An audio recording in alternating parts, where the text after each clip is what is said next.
बिस्मिल्लाहिर्रहमानिर्रहीम। अस्सलाम वालेकुम नाज़रीन, आप यूट्यूब चैनल देख रहे हैं। मैं इमरान खान हूँ। ये बहुत इंपॉर्टेंट वीलॉग है। अब तक की ना सिर्फ आपको मैं लेटेस्ट सिचुएशन बता दूंगा, बल्कि साथ ही साथ मैं आपको एनालिसिस देता हूँ कि ये सूरत हाल जा कहाँ रही है। बहुत सारे लोग जो हैं पाकिस्तान में वो तज़ब्ज़ुब का और घबराहट का शिकार है। एक बेयकीनी की कैफियत है पाकिस्तान में, और ऐसा लगता है कि लोगों में ये घबराहट बढ़ती चली जा रही है। तमाम लोग ये सवाल पूछ रहे हैं कि अब क्या होगा, सूरत हाल किस तरफ जाएगी। एक अजीब जो है वो पाकिस्तान में कन्फ्यूजन पैदा हो चुकी है, जबकि रियासत और अपोजिशन दोनों जानिब से दोनों भी एक कदम पीछे हटने के लिए तैयार नहीं है। मैं कुछ चीज़ें पहले आपको क्लियर कर दूं कि ये कुछ अल्फाज इस्तेमाल किए जा रहे हैं सियासी जमात के लिए, यानी फसादी का लफ्ज़ इस्तेमाल किया जाता है, फितना का लफ्ज़ इस्तेमाल किया जाता है, मुल्क दुश्मन का लफ्ज़ इस्तेमाल किया जाता है, लफ्ज़ बलवाई को बहुत इस्तेमाल किया जा रहा है, शरपसंद, दहशतगर्द, मुल्क के दुश्मन। ये सारे अल्फाज इस्तेमाल करने वालों को मैं सिर्फ ये कहना चाहता हूँ कि ये एक्चुअली इंसानों का गोश्त खाने वाले गिद्ध बन चुके हैं। मैं ख़ास तौर पे मीडिया के लोगों को ये कह रहा हूँ, एक सियासी जमात है, वो एहतजाज करना चाहती है। एहतजाज के रास्ते के अंदर जब आप इतनी बड़ी रुकावटें डालते हैं तो लोग रुकावटों को हटाकर एहतजाज करने की कोशिश करते हैं। पूरी दुनिया में दो तरह के एहतजाज होते हैं। जो मुअज़्ज़म मुल्क है उन्होंने सीख लिया कि जब पब्लिक एहतजाज करना चाहे तो उनको उनका कॉन्स्टिट्यूशनल राइट दे देना है। वहाँ पे अदलिया आज़ाद है, मीडिया आज़ाद है, तो मौका मिल जाता है लोगों को, लोग बड़ी तादाद में निकलकर अपना एहतजाज रजिस्टर्ड करवा लेते हैं। दूसरा एक तरीका ये होता है कि एहतजाज को रोका जाता है, वाटर कैनन्स का इस्तेमाल किया जाता है, आंसू गैस की शेलिंग की जाती है।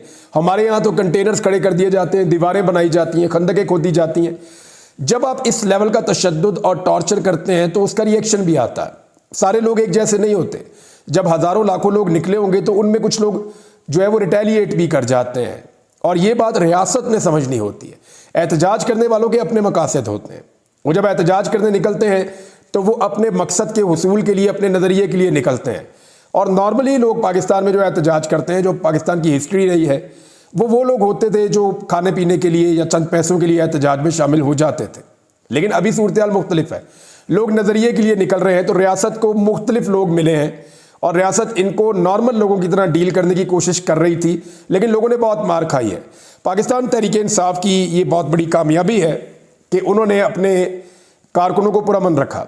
लेकिन एक अफसोसनाक वाक़े में, क्योंकि देखें जब लगातार आंसू गैस की शेलिंग होती है और पथराव होता है तो लोग उसकी जद में आते हैं। जहाँ बहुत सारे कारकुन अस्पतालों में पहुँचे, वहाँ पुलिस वाले भी पहुँचे। एक पुलिस वाला जहाँ बक भी हुआ है, और ये कहा जा रहा है कि ये किसी का पत्थर लगने से इनकी मौत हुई है। ये जहाँ बक हुए हैं पुलिस वाले इस्लामाबाद से। अब एक बयानिया बनाने की कोशिश की जा रही है कि ये सियासी जमात नहीं है, कोई दहशतगर्द है। मुझे अच्छी तरह याद है कि परवेज़ मुशर्रफ की डिक्टेटरशिप में जब नून लीग के खिलाफ मुकदमा दर्ज किया जाता था तो नून लीग के आगे लफ्ज़ गुंडे लिखा जाता था।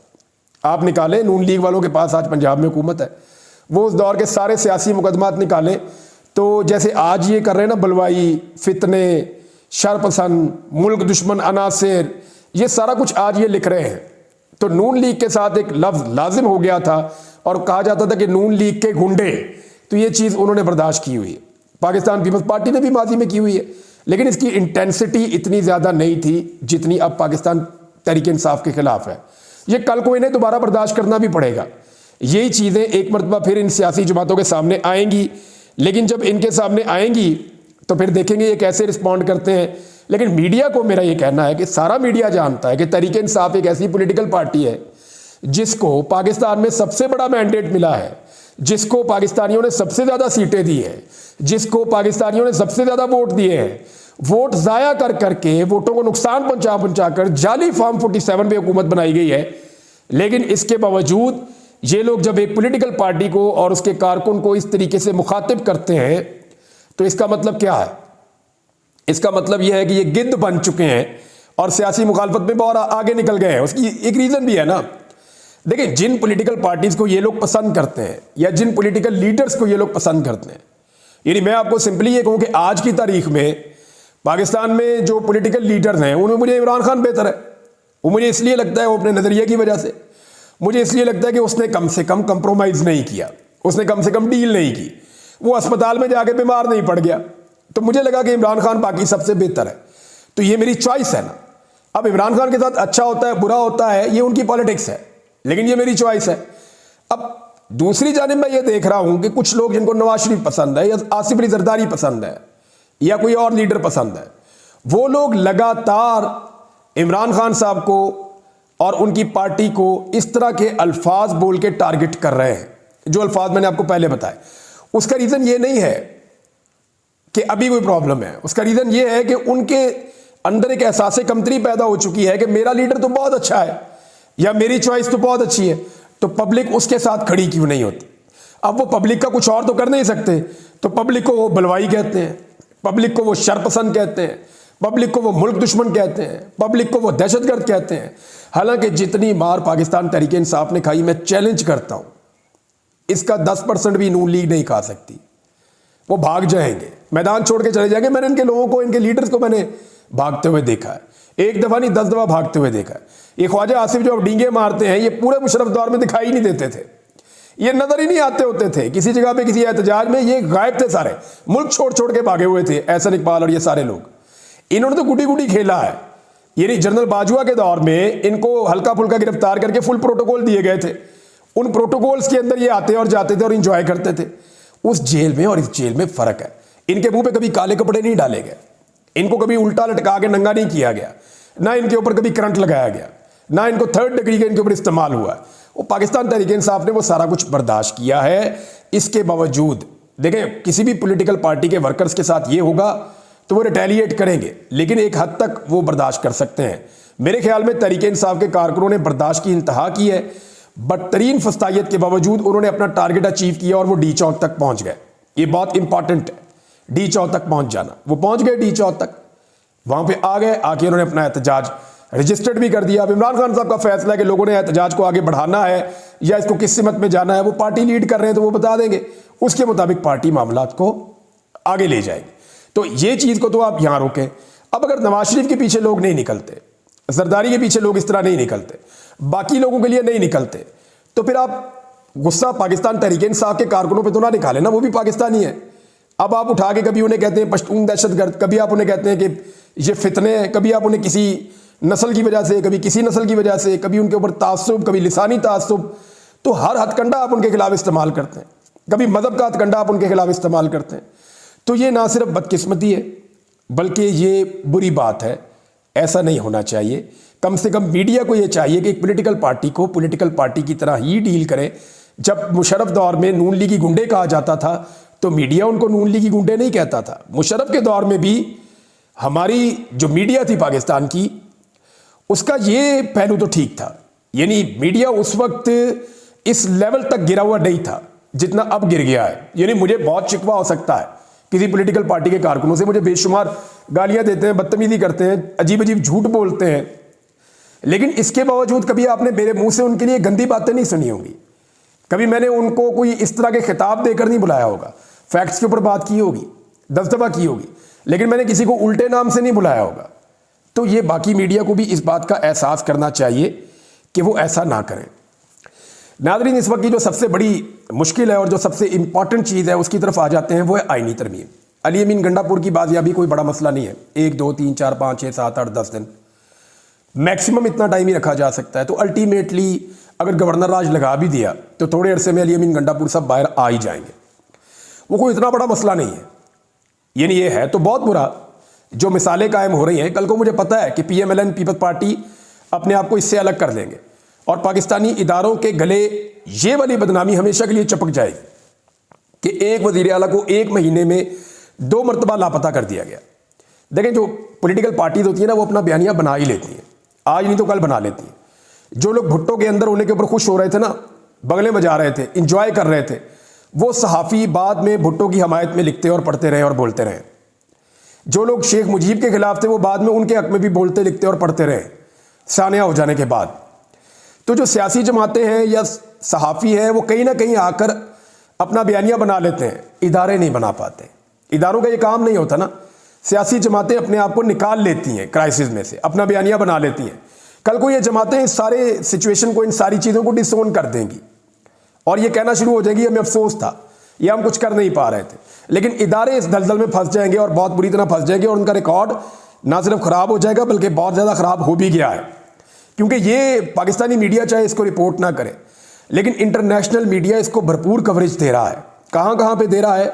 देखें, मैंने जो अभी तक देखा, अल जज़ीरा पे, वाशिंगटन पोस्ट में, DW न्यूज़ पे, चाइना के मुख्तलिफ अखबारात हैं और मुख्तलिफ उनके जरीदे हैं, वहाँ पे लिखा जा रहा है, रॉयटर्स के ऊपर, AFP के ऊपर, गल्फ टुडे के ऊपर, और जो अरब अखबारात हैं मुख्तलिफ उनमें, तुर्किश अखबारात हैं उनमें, जो इंडियन अखबारात हैं उनमें, यूरोप में, अमेरिका में, हर जगह पे इसकी कवरेज हो रही है पाकिस्तान तहरीक इंसाफ के एहतजाज की।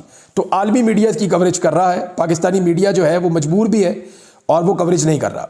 निज़ाम ने ऐसा लगता है कि ज़िद पकड़ी हुई है कि इन्हीं ख़ानदानों को इक़्तिदार में रखना है जो पाकिस्तानियों की नज़र में सारी खराबियों के लिए ज़िम्मेदार है, और इनकी खराबियों की निशानदेही भी ये निज़ाम खुद करता रहा है। ये भी एक बहुत बड़ी हकीकत है। आज निज़ाम उनके साथ खड़ा हो गया, लेकिन पाकिस्तानियों ने उनके साथ खड़े होने से इनकार कर दिया है। पाकिस्तानी इदारे जो गलतियां कर रहे हैं इसका खुमियाजा उन्हें भुगतना पड़ेगा, और ये जो सियासतदान है ये बड़े आराम से पल्लू छुड़ाकर निकल जाएंगे। ये मैं फिर बता रहा हूँ, पहले भी कई दफ़ा कह चुका हूँ। अब आ जाए एक मामले पे कि ये सब इस वक्त क्यों हो रहा है। गंडापुर साहब, मैंने आपको कहा बाहर आ जाएंगे, इमरान खान साहब आज नहीं तो कल वो भी बाहर आ जाएंगे। ये जितने कारकुन गिरफ्तार हुए पहली दफ़ा तो नहीं हुए, पहले भी हुए थे। तहरीक इंसाफ के 10,000 से ज़्यादा कारकुन गिरफ्तार हुए थे, अब 1,000 1,500 और हो गया, ये भी बाहर आ जाएंगे। सहाफ़ियों पर तशद्दुद पहले भी हुआ था, अब भी हो रहा है, ये जख्म भी भर जाएंगे। ये सारी चीज़ें ठीक हो जाएंगी, लेकिन अगर एक चीज़ ऐसी है जो हो गई तो वो ठीक नहीं होगी। उसको ठीक करने के लिए फिर हो सकता है कि बहुत लंबा अरसा, हो सकता है सालों तक इंतज़ार करना पड़े, और वो है आईनी तरमीम। इस वक्त सबका फोकस आईनी तरमीम पे होना चाहिए, अपोजिशन का फोकस भी इस वक्त आईनी तरमीम पे होना चाहिए, और हुकूमत का पूरा फोकस इस वक्त है ही आईनी तरमीम पे। मैं आपको बता देता हूँ कैसे। ये जितने MNA हैं ना पाकिस्तान तहरीक इंसाफ के, जिनको काबू करना है और उनसे वोट लेना है बाजू मरोड़ के ज़बरदस्ती करके, इन सबको महफूज किया हुआ था अली अमीन गंडापुर ने, और अली अमीन गंडापुर इस वक्त खुद गैर महफूज हो चुके हैं। तो इस वक्त 3-4 लोगों की बड़ी अहम रिस्पॉन्सिबिलिटी है। एक फैसल अमीन गंडापुर जो अली अमीन के भाई भी हैं और मेंबर कौमी असम्बली भी हैं, बैरिस्टर गोहर, उनकी रिस्पॉन्सिबिलिटी है, और स्पेशली जो नाम अब मैं लेने लगा हूँ, उमर अयूब साहब। उमर अयूब साहब की भी एक जिम्मेदारी है कि वो अब कुछ भी करके जो MNA जिनको अली अमीन गंडापुर ने महफूज किया था उनको बिल्कुल महफूज रखें, और कम से कम 25 तारीख तक, जब तक कादी फायद ईसा साहब रिटायर नहीं हो जाते, तब तक के लिए इस आईनी तरमीम का रास्ता हर हाल में रोकें। अगर ये MNA उनके हाथ से निकल गए तो खेल उनके हाथ से निकल गया, और ये आईनी तरमीम हो गई तो फिर ये बहुत लंबे अरसे के बाद जाकर रिवर्स हो सकेगी, और हो सकता है फिर इसको रिवर्स करना मुमकिन ना रहे, क्योंकि सूरत-ए-हाल का कोई पता नहीं होता। तो सबसे मेन चीज़ और मेन फोकस पाकिस्तान तहरीक इंसाफ का अगर होना चाहिए तो वो आईनी तरमीम वाले मामले के ऊपर होना चाहिए, क्योंकि जो MNAs हैं उनके ऊपर अब अटैक शुरू कर दिया गया है। आदिल बादशाही, आप जानते हैं, ये पाकिस्तान तहरीक इंसाफ के वोटों से MNA बने, इन्हें नून लीग का बयान अल्फी लेने पर मजबूर किया गया, इन्होंने दे दिया। ये नून लीग के लिखे हुए MNA हैं, इनके ऊपर कोई रेफरेंस कभी दायर नहीं किया गया। लेकिन गुज़िश्ता दिनों जब ये गायब हुए, गायब क्या हुए, मुझे पता है कि ये खैबर पख्तूनख्वा की हुकूमत से इनका राब्ता था।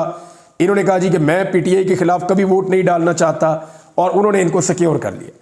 जब वो महफूज मुकाम पर पहुंच गए तो उसके बाद अब इनके प्लाजे गिराए जा रहे हैं क्वेटा में, जो पहले नहीं गिराए गए। इनके ऊपर रेफरेंस दायर किया गया जो पहले नहीं किया गया। इनके भाइयों के और ख़ानदान के ऊपर जो है वो शिकंजा कसा जा रहा है कानून का, जो पहले नहीं किया गया। कल तक ये बहुत अच्छा था, आज ये आईनी तरमीम के हक में वोट नहीं डाल रहा, तो ये गंदा बच्चा बन गया है। इसी तरह चौधरी इलियास, जिन्होंने काफ लीग को बयान हल्फी दिया था, उनके जब पब्लिक का बहुत प्रेशर आया, उनकी अपनी फैमिली का बहुत प्रेशर आया, मेरे उनके ख़ानदान के लोगों से बात हुई, तो उन्होंने कहा जी हम आपको गारंटी देते हैं, हम इनको वोट नहीं डालने देंगे। चौधरी इलियास साहब रूपोश हो गए और चले गए। अब उनके ख़ानदान को और उनको भी जो है वो स्क्रू किया जा रहा है, और उनके ऊपर दबाव बढ़ाया जा रहा है कि कुछ भी करके उनको वापस लाया जाए, और लाकर उनसे भी आईनी तरमीम के हक में वोट लिया जाए। इसी तरह जो बाकी MNAs हैं, उनकी इतलात आ रही है कि कुछ लोगों को पकड़ा जा रहा है, गिरफ्तार किया जा रहा है। तो इस वक्त रियासत अपनी पूरी ताकत लगा रही है आईनी तरमीम करने के लिए, लेकिन इस आईनी तरमीम के लिए रियासत को जो वोट चाहिए वो वोट पाकिस्तान तहरीक इंसाफ के हैं। तो तहरीक इंसाफ को अपने वोट हर हाल में महफूज बनाने हैं। फजल रहमान साहब ने कहा जी कि मेरे बंदे नहीं वोट डालेंगे, लेकिन 2 बंदे उनके डालेंगे। 2 बंदे हुकूमत के निकल गए। अगर हुकूमत के पास अब भी वोट है तो 214 215 वोट हैं, तो क्या तहरीक इंसाफ के 9 से 10 बंदे हुकूमत तोड़ सकती है? ये बहुत बड़ा सवाल है। और अगर तहरीक इंसाफ के 9 से 10 बंदे इन हालात में, जब अवाम तहरीक इंसाफ के साथ खड़ी हुई है और कोई भी तहरीक इंसाफ को छोड़ना नहीं चाहता, अगले 15 दिन तहरीक इंसाफ की क़यादत अपने वोटर्स, अपने MNAs को महफूज नहीं रख सकती, तो मुझे नहीं लगता फिर इनको सियासत करने का कोई हक है इस मुल्क के अंदर। सारी चीज़ें पुरानी हो जाएंगी, सारी चीज़ें रिवर्स की जा सकती हैं, सारी चीज़ें बदली जा सकती हैं। लेकिन अगर ये आईनी तरमीम हो गई तो अमली तौर पे पाकिस्तान में इंसानी हुकूक मुअत्तल हो जाएंगे, अदलिया की आज़ादी ख़त्म हो जाएगी, अदलिया जो है वो एक रबर स्टैम्प तरह की चीज़ बनकर रह जाएगी और अदलिया को कंट्रोल करने के बाद पाकिस्तान में हर चीज़ को मुक़तदरा जो है वो कंट्रोल कर सकेगी। इस वक्त एहतजाज की एक हिकमत अमली है पाकिस्तान तहरीक इंसाफ की कि अगर वो एहतजाज करना चाहते हैं तो करें, लेकिन इससे ज़्यादा ज़रूरी ये है कि वो अपने MNAs को हर हाल में अपने काबू में रखें। नाज़रीन, पाकिस्तान में कुछ चीज़ें पहली दफ़ा हो रही हैं, यानी एक वज़ीर आला को 1 महीने में 2 मरतबा लापता किया गया, पहली दफ़ा हो रहा है। एक साबिक वज़ीर आज़म को एक अदालत के अहाते से गिरफ्तार कर लिया गया, पहली दफ़ा हुआ। 9 मई के वाक़यात हमने देखे, ये चीज़ें पहली दफ़ा हुई। फिर हमने देखा कि ज़रताज गुल वज़ीर साहबा को जो MNA है, नंगे पाँव नंगे सर उनको घसीट के ले जाया गया, ये हमने पहली दफ़ा देखा। बहुत सारी खवातीन की चादर और चारदीवारी का तकद्दुस पामाल हुआ, ये हमने पहली दफ़ा देखा। पंजाब में इतने बड़े पैमाने पर इंसानों का लापता होना और चादर और चारदीवारी का तकद्दुस पामाल होना, पुलिस का सियासी मकासद के लिए इस लेवल तक चले जाना, ये हमने पहली दफ़ा देखा। ये सारे मनाज़िर हम पहली दफ़ा देख रहे हैं। हो सकता है गवर्नर राज भी लग जाए खैबर पख्तूनख्वा में, लेकिन ये पहले भी लगता रहा है। तो क्योंकि हम ये बहुत सारी चीज़ें पहली दफ़ा देख रहे हैं तो हमें अजीब लग रही हैं, लेकिन दूसरी तरफ हम कुछ और चीज़ें भी पहली दफ़ा देख रहे हैं। हमने किसी पंजाब की जो एक अशराफिया है उसको पहली दफ़ा मुज़ामत करते हुए देखा। हमने पंजाब के अंदर जो मिडिल क्लास है उसको पहली दफ़ा सियासत के अंदर इतना ज़्यादा बाशऊर होते हुए देखा। हमने पहली दफ़ा आवाम को फस्तायत का मुकाबला सब्र से और पुरअमन तरीके से करते हुए देखा। हमने देखा कि एक लीडर ने जेल में जाकर घुटने टेकने से इनकार कर दिया, पहली दफ़ा देखा। यानी भुट्टो साहब के दौर के बाद तो देखा ही नहीं। हमने पहली दफ़ा ऐसा देखा कि एक आदमी ना बीमार होता है ना जेल से अस्पताल जाता है, पहली दफ़ा देखा। हमने पहली दफ़ा देखा कि इतने बड़े पैमाने पर कारकुनों की गिरफ्तारी के बावजूद पॉलिटिकल पार्टी नीचे जाने के बजाय ऊपर जा रही है। पहली दफ़ा देखा कि अदलिया ने सबने मिलकर एक इलेक्शन हराया एक पॉलिटिकल पार्टी को, लेकिन वो फिर भी जीत गई। हमने पहली दफ़ा देखा कि एक पॉलिटिकल पार्टी का इंतखाबी निशान ही छीन लिया। हमने पहली दफ़ा देखा कि एक पॉलिटिकल लीडर को गिरफ्तार किया गया और जब से वो गिरफ्तार हुआ तब से लेकर अब तक हमने उसको देखा ही नहीं, ना उसकी आवाज़ सुनी। तो ये बड़ी अजीब चीज़ है, ये सब कुछ पहली दफ़ा हो रहा है। तो ये एक नई तारीख बन रही है। जब बहुत सारी चीज़ें पहली दफ़ा हो रही होती हैं ना, तो फिर आप उम्मीद ना छोड़ें, क्योंकि हो सकता है कि पहली दफ़ा पाकिस्तान में अवाम का राज आ जाए, हो सकता है कि पहली दफ़ा पाकिस्तान में ये अंधेरा छट जाए, हो सकता है कि पहली दफ़ा पाकिस्तान में बंद कमरों के फैसले कलअदम हो जाए, हो सकता है कि पहली दफ़ा पाकिस्तान में मीडिया और अदलिया मुकम्मल तौर पे आज़ाद हो जाए, हो सकता है पाकिस्तान में पहली मरतबा हकीकी जमहूरियत और हकीकी आज़ादी आ जाए। तो ये चीज़ें पहली दफ़ा हो रही हैं, तो पहली दफ़ा हो सकता है ये भी हमें मिल जाए। लेट्स सी, देखते हैं कि इसमें आगे चलकर क्या होता है। कुछ और चीज़ें भी आपके साथ शेयर करनी थी, लेकिन यहाँ वक्त कम है और मुकाबला बहुत सख्त है, चीज़ें बहुत तेज़ी से गुजर रही हैं। धरने की अपडेट्स और बाकी चीज़ों की मैं आपको शाम में देता हूँ। अब तक के लिए इतने, अपना ख्याल रखिएगा, अपने इस चैनल का भी। अल्लाह हाफ़िज़।